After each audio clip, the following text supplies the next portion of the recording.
राजधानी लखनऊ के दुबग्गा रोड स्थित हमसफ़र रिजॉर्ट में एक भव्य कार्यक्रम का आयोजन किया गया, जिसमें अपना अधिकार मंच द्वारा अमन एकता संगोष्ठी संपन्न हुई। और बताते चले कि इस संगोष्ठी में विशेष रूप से मंच के अध्यक्ष जुनैद अहमद उर्फ शिबू ने बताया कि समाज में सभी लोगों को मिलकर काम करना चाहिए, हर तरह के नफरतों को दूर कर एक दूसरे का सहयोग करना चाहिए।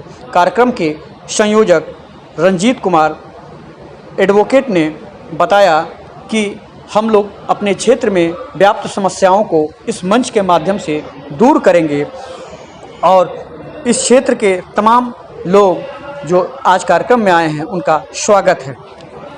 ये बताते चले कि मौजूदा समय में जो राजनीतिक पार्टियां काम कर रही हैं वह कहीं से जनहित बेहतर नहीं है।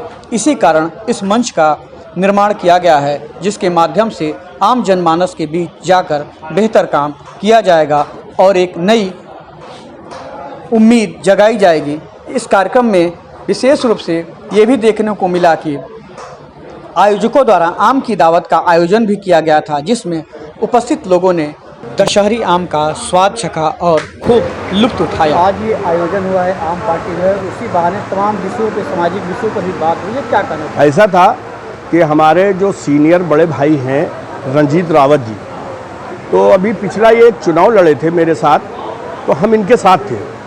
तो चुनाव में जब हम लोग अभी गाँव में उतर के गए तो इन्होंने देखा कि लोग वोट लेने के बाद भाग जाते हैं और किसी तरह का ना कोई काम करते हैं ना कुछ करते हैं। तो रंजीत भाई जब चुनाव हो गया, संपन्न हो गया, रिजल्ट आ गए, तो वही हुआ जो हमारे और रंजीत भाई के बीच या जो होता आ रहा है। तो रंजीत भाई ने हमसे कहा कि चुनाव निकलने के बाद हम लोग एक बैठक करते हैं जिसमें एक मंच बनाते हैं जिनकी आवाज़ें उठकर आ नहीं पा रही हैं, जिनकी आवाज़ें उठकर आ नहीं पा रही। बच्चे स्कूल नहीं जा रहे हैं, बहुत सी बहन बेटियों के मुकदमे लिखे जाते हैं, कोई सुनता नहीं है। तो हम लोगों ने ये सोचा कि कम से कम छोटे पैमाने पे ये हमारी जो कॉन्स्टिट्यूंसी है विधानसभा मलियाबाद है, तो हम लोगों ने ये तय किया कि जो है यहाँ पर एक तंजीम बना के, एक मंच बना करके एक काम कर लिया जाए जिससे एक आवाज़ उठे। उस आवाज़ को उठाने के लिए ये सारा कार्यक्रम हुआ है और रंजीत रावत भाई अपना अधिकार मंच के अध्यक्ष हैं और हम उसके वरिष्ठ महामंत्री हैं। आज देखा गया तमाम दलों के लोग भी यहाँ नजर आए। वो दलों के ज़रूर थे, आप सही कह रहे हैं। समाजवादी पार्टी के भी थे, उसमें बीजेपी के लोग भी थे, उसमें बीएसपी के और कांग्रेस के भी प्रवक्ता तक थे और बड़े पैमाने पे लोग थे।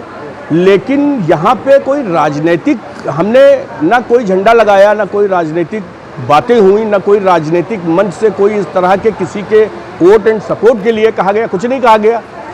बात ये थी कि यहाँ पर सबको जमा कर कर, और जाहिर है कि जहाँ पर बुद्धिजीवी प्रकोष्ठ नहीं होगा वहाँ पे अकेले कोई काम नहीं कर सकता है। बुद्धिजीवी प्रकोष्ठ का होना बहुत ज़रूरी है। तो इसलिए तमाम बड़ों को बुलाया गया था और उनके संरक्षण में हम लोगों ने ये मंच स्थापित किया है। और इसके राष्ट्रीय अध्यक्ष हमारे बड़े भाई और हमारे सियासी गुरु भी हैं रंजीत रावत जी, वो हमारे सियासी गुरु भी हैं। तो हम लोगों में ये तय हुआ कि एक मंच बना करके एक आवाज़ उठाई जाए, जिसकी नींव आज डाली गई है। इसका काम आपको आगे देखने को मिलेगा। बात की जाए आम की, तो आम में आपने कौन कौन सी वैरायटी आम की रखी है? हाँ, चूँकि आम का सीज़न है।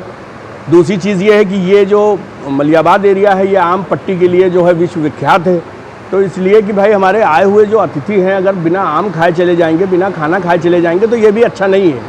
तो करीब 500-600 आदमियों में जो है वो प्रोग्राम रख के बुद्धिजीवी लोगों का रखा गया। इस कार्यक्रम के माध्यम से क्या मैसेज देना चाहेंगे? मैसेज ये देना चाहते हैं कि हम लोग छोटे पैमाने से ये मंच लेके चले हैं और इसको बहुत आगे तक ले जाना है। ज़रूर ये सियासत में तब्दील होगा, लेकिन इसमें लोगों की भलाई ज़्यादा होगी, इससे इनकारी नहीं है। सियासत भी होगी लेकिन, और हमारे ये बड़े भाई हैं राष्ट्रीय अध्यक्ष जी ये हैं हमारे, और हमारे सियासी गुरु हैं। हम लोगों में यही तय हुआ कि जो है वो बैठकर एक मंच बनाया जाए, गरीबों की आवाज़ उठे। जो बच्चे स्कूल नहीं जा रहे हैं तो क्यों नहीं जा रहे हैं, लोगों के मुकदमे लिखे गए हैं तो थाने पे क्यों नहीं सुने जा रहे हैं, तहसील स्तर के काम, बहुत से काम ऐसे हैं जो हम लोग ये मंच के आधार पे काम करेंगे जुड़ के। यहाँ हमारा कोई राजनीतिक वो नहीं है, ज़रूर एक इसमें राजनीतिक मसला आएगा, सियासी मसला आएगा, लेकिन वो समय आने पे।